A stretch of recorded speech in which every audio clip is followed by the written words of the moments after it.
Most of you know, if you watch this show, dairies in Idaho are calling for federal immigration reform and have been for years, actually. Specifically, they want changes to the H-2A temporary agricultural worker program. That allows foreign ag workers to come into the U.S. to work, but on a seasonal basis, so 1 year or less. It's fairly effective for farms, but doesn't really work for dairies because they don't have a season. They're milking cows 24/7, 52.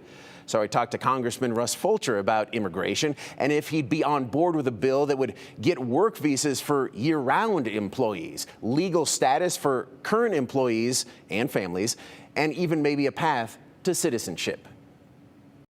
The first step in any kind of immigration reform is you have to be able to manage your border. You have to be able to secure your border. Well, that's been done.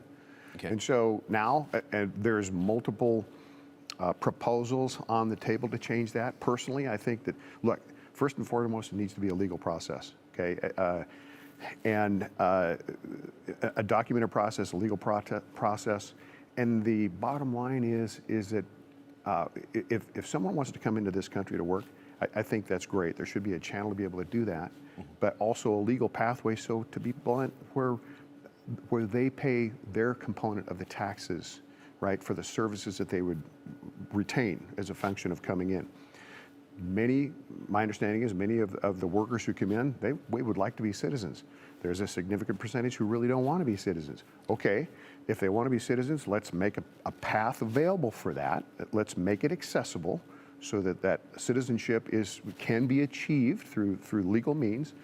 But if not, and they're maybe seasonal or they don't want to stay for a long time, they want for a seasonal life for them, they want to come in, they know they want to go back. Okay.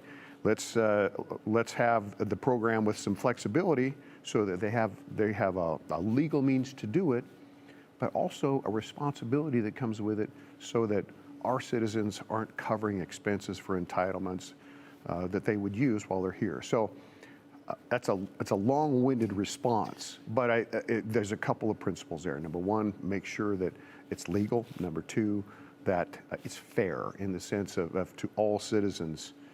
That whoever is here, they're carrying their weight, if you will, for services.